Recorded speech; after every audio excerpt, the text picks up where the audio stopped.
there, my name's Amy Murray from Teaching Exceptional Kinders, and today I'm here to chat about communicating with your students, families, and parents, and a very simple to use low prep tool that will help you to look more professional and more organized than you probably are. All right, let's take a look. All right, so communicating with families does not have to be complicated and doesn't have to take you a lot of time, but it helps to be consistent. So we had a take-home folder that looks something like this. I liked to use the plastic, which I don't have right here, 3-pronged, so that's the important part for mine, folder. The plastic ones just held up better, and then I'd use a sticker label, like a mailing label that was heavy duty on the front, so we had their name, the kid's name on it. That part's not important, but their take-home folder is. Then the left pocket was left at home. The right pocket was bring right back, and they got a little label on each one. And then families knew what to do with the papers that were inside. Here became the problem. Some weeks I didn't have a lot to send home in those folders. And so families got out of the habit of checking it because there was nothing in it. So why would I check? And then if I did send something important home, they didn't see it.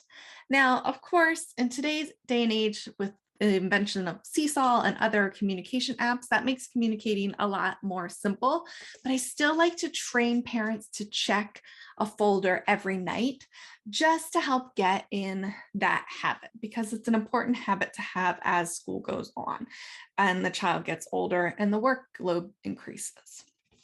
So inside this folder, I would put a calendar of sorts of some kind that kind of gave an overview of what was happening. So something like this, okay? And you can see I just added the numbers up there, and there's no school, no school. And then I could put little notes like, we have phys ed, wear sneakers, library, remember to bring your books, book orders are due, you know, important things like that. Any important days would go on this paper, so they would have it at a glance. Now, the problem with a monthly thing at a glance is your principal, if it's anything like the ones that I've worked for over the years, will come to you a week into the month and say, hey, by the way, we have an assembly about X, Y, and Z on the 28th. Make sure parents know. And you've already had your newsletter or your calendar in the folder. And it will take a bit of time to write that down 40 times. So the monthly calendar is great for giving the big overview, but maybe not the daily check-in that I needed. And that's where I came up with a little daily check sheet. So then I came up with a daily check sheet. And honestly, when I taught half-day kindergarten, I used half of a page instead of a full page, but the information was the same, as you'll see on here. So at the top, I would put what week it was, and then just a quick blurb about our learning targets. So this one says we were working on letters and sounds for T, A, and M, numbers 0 through 5 in math, and then our social sciences was how to be a good classroom citizen. And then underneath that, we didn't have school on Monday, and then just the reminders. So library on Wednesday, phys ed on Thursday, book orders are due today. And I always like to put something fun on Fridays, like enjoy your weekend or something happy to end the week for everybody. And then I just asked parents to initial there. Did I make a big deal about it if parents didn't initial? Sure didn't. I did star sometimes or put like a happy face next to their initials just to acknowledge that I saw that they are checking the folder. But it's not a 5-year-old's fault. It's not a 6-year-old's fault if their parent didn't initial the page. It just isn't. I didn't feel comfortable holding them accountable for that. So this page in my take-home folder pack is editable. You can change the word take-home folder log and all kinds of things, and you can add text to this. I am going to share my screen and show you inside PowerPoint in just a second to show what that looks like on the user end. But that in a nutshell is how I set up the take-home folder. So we have the cover, And then we had our labels, and this page would go on the right back side. And then in the middle, we would put the monthly at a glance. Let me show you.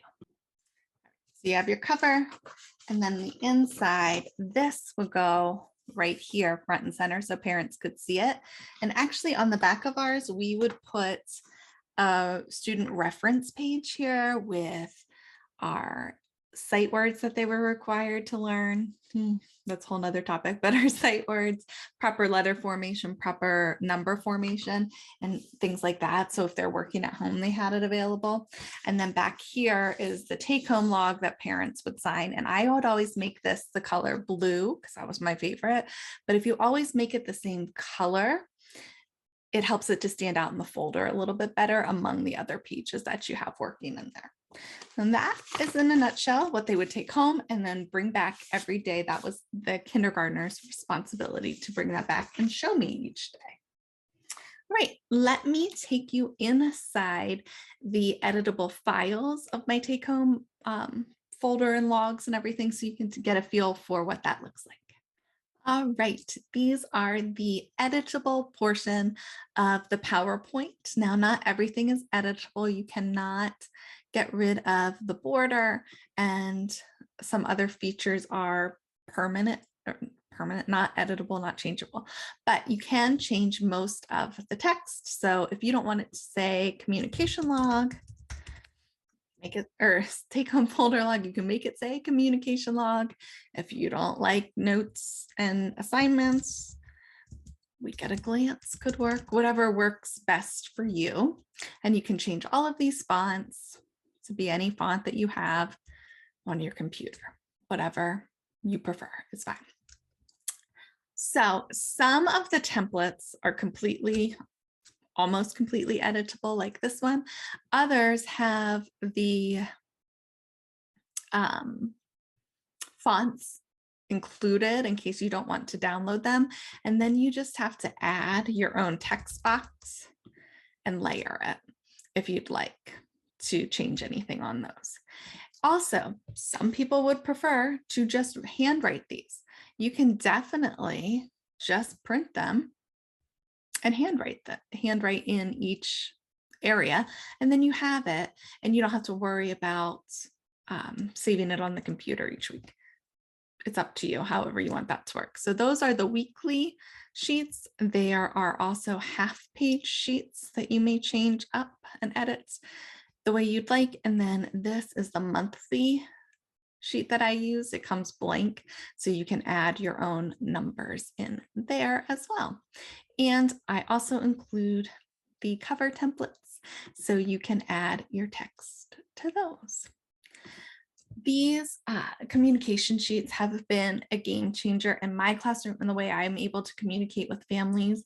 It ensures that I know who's checking folders, who I may need to call, like if there's a field trip permission slip coming home and Susie's mom hasn't checked her folder in a few weeks, then I know I should call Susie's mom to make sure she understands that the field trip paper is coming home and things like that. I don't get on kids for not getting their folder signed, like I said, but it does give you a lot of information and it makes you look totally organized and professional, even if you just printed that paper out at 8:15 before the kids came in at 8:30. It's a great way to keep yourself organized and on track for the coming school. Like I said, please reach out if you have any questions at all. As always, you can find me on Instagram at Teaching Exceptional Kinders, same for our Facebook page. And my email is amy@teachingexceptionalkinders.com. I'd love to hear from you if you have any questions about using this resource, any questions about communicating with families that I can help you answer or brainstorm. I am here to help. All right, until next time, have an exceptional day.